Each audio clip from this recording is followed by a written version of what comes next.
आज हम पढ़ेंगे श्वसन का पार्ट 2। क्या कहते हैं, श्वसन का भाग दूसरा पढ़ेंगे, जिसमें हम पढ़ेंगे क्या, श्वसन के प्रकार। श्वसन के प्रकार क्या होता है? श्वसन की आवश्यकता के अनुसार श्वसन दो प्रकार का होता है, वायवीय या अवायवीय या आक्षिक श्वसन या अनाक्षिक श्वसन कहते हैं। अब क्या होता है कि वायवीय श्वसन या आक्षिक श्वसन क्या हो जाता है? यह आणविक ऑक्सीजन की उपस्थिति में होता है। कहा जाता है कि क्या ये जो क्रियाएं होती है ये क्या होता है, हमारे ऑक्सीजन की उपस्थिति में होता है, तथा ऑक्सीजन भोजन को पूर्णतः ऑक्सीकृत करके कार्बन डाइऑक्साइड और जल में परिवर्तित कर देता है। इसमें अधिक मात्रा में ऊर्जा मुक्त होती है।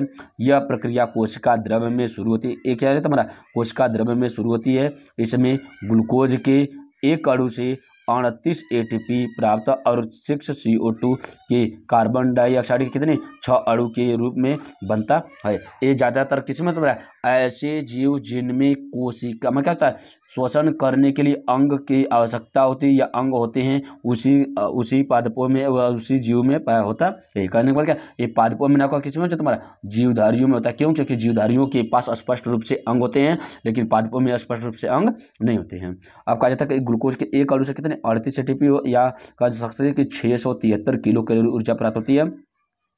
अब कहा जाता है कि ग्लूकोज प्लस ऑक्सीजन की उपस्थिति में क्या रहता है, कार्बन डाइऑक्साइड और जल व 38 एटीपी प्राप्त होता है। अब देखिए क्या, ये तो हो गया हमारा वायवीय शोषण। अब देखिए हम क्या हो जाता है अवायवीय शोषण। अवायवीय शोषण या अनाक्षिक शोषण क्या होता है, यह क्रिया ऑक्सीजन की अनुपस्थिति में होगी। किसमें होगी, हमारा ऑक्सीजन की अनुपस्थिति में होगी, तो वह क्रिया हमारा क्या करते हैं, अनाक्षिक शोषण करते हैं। यह ऑक्सीजन की अनुपस्थिति की यह क्रिया ऑक्सीजन की अनुपस्थिति में होती है। इस क्रिया को किण्वन भी कहते हैं। इस प्रकार के श्वसन में भोज्य पदार्थ केवल आंशिक रूप से ऑक्सीकृत होते हैं। अतः इसे हम क्या कहते हैं, भोज्य पदार्थ का 5% ही क्या कहते हैं, भोज्य पदार्थों का 5% ही ऊर्जा के रूप में प्राप्त होती है।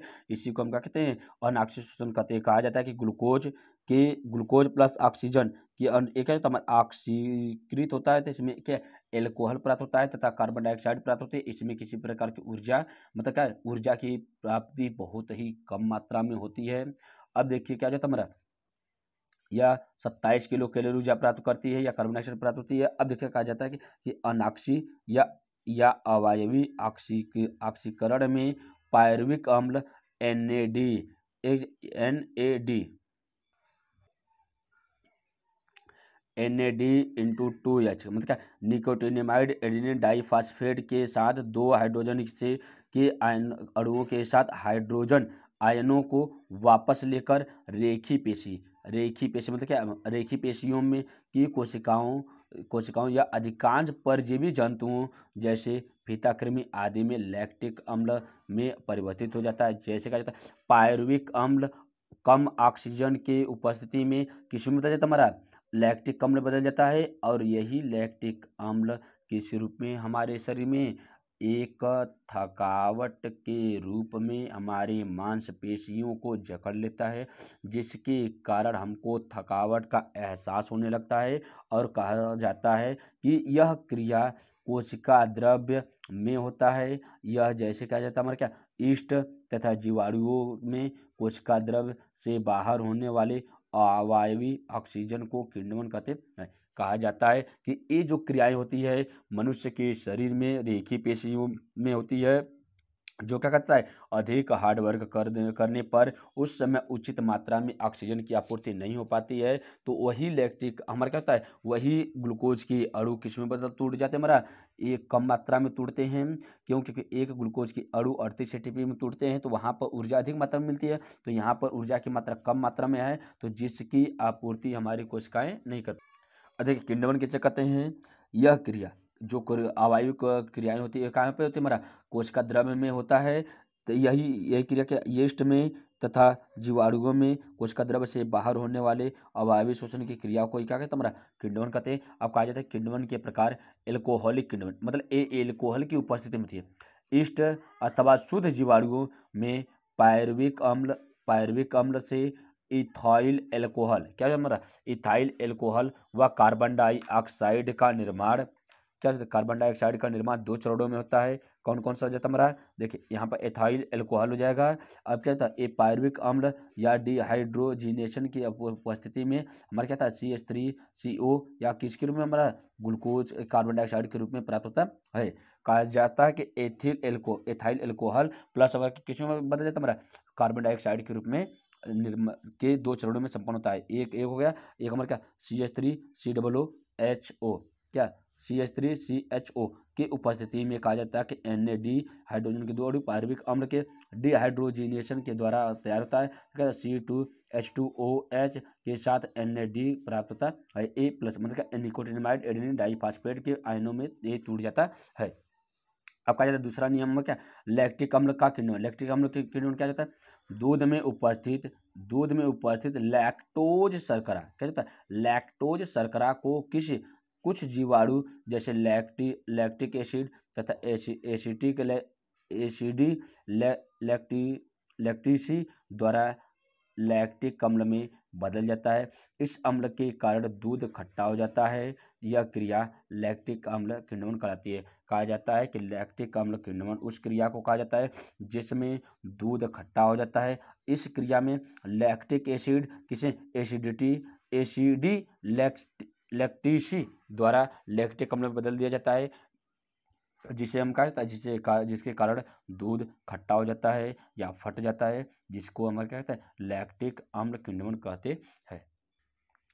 यह क्रिया निम्न प्रकार होती है, जैसे क्या जाता है, लैक्टोज शर्करा के जल अपघटन से ग्लूकोज तथा गैलेक्टोज बनते हैं। क्या था, लैक्टोज शर्करा के जल अपघटन से ग्लूकोज तथा गैलेक्टोज बनते हैं।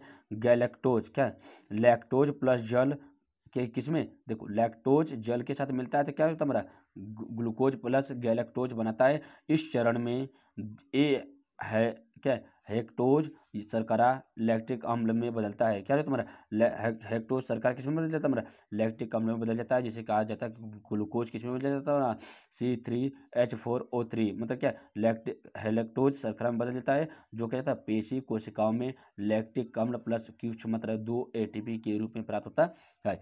अगला हमारा क्या, वायवीय और अवायवीय शोषण दोनों में ही ग्लूकोज की विखंडन प्रक्रिया को ही हम निम्न प्रकार से समझ सकते हैं। कार्बनिक मतलब क्या, वायवीय हो या अवायवीय दोनों के उपस्थिति में ग्लूकोज का ही विखंडन होता है, लेकिन कुछ में अधिक मात्रा में होता है तो उससे अधिक मात्रा में ऊर्जा प्राप्त होती है, कुछ में कम मात्रा में होता है उसमें कम मात्रा में ऊर्जा प्राप्त होती है। अगला हमारा क्या इसमें बोला गया, ग्लूकोज, देखिए क्या है हमारा ग्लूकोज के 6 ग्लूकोज के 6 कार्बन के अणु हो गए। 6 कार्बन के अणु होते किसके, एक क्रिया कहाँ पे होती है, कोशिका द्रव्य में होती है। किसमें बदलती है, पायरुविक अम्ल में, जिसको कहा जाता है कि 3 कार्बन के अणु प्लस ऊर्जा प्राप्त होती है, मतलब इसमें कार्बन की मात्रा कितनी 3 हो जाती है, जिसे हमारा पायरुवेट कहा जाता है।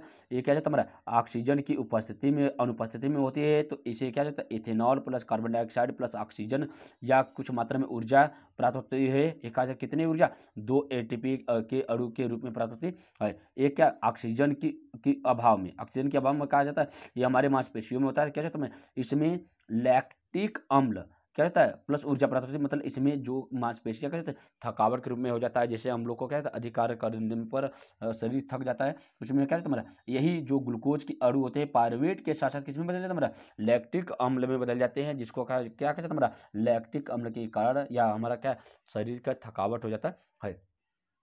ऑक्सीजन और थकावट दूर करने के लिए जिस प्रकार से हम क्या कहते हैं थोड़ा सा क्या कहते हैं आराम क्या कहते हैं, थकावट के समय शरीर को आराम चाहिए। आराम मिलते समय उचित मात्रा में हमारा शरीर ऑक्सीजन को ग्रहण करना शुरू कर देता है, और वही जो लैक्टिक अम्ल होता है धीरे धीरे किसमें पायरुवेट किसमें बदल जाता है हमारा ग्लूकोज के ग्लाइकोज में बदल जाता है, और हमारे शरीर को क्या होता है राहत प्राप्त हो जाता है। आगे हमारे देखिए ऑक्सीजन की उपस्थिति में क्या जाता है एक क्रिया कहाँ पे हो जाता है माइटोकॉन्ड्रिया में।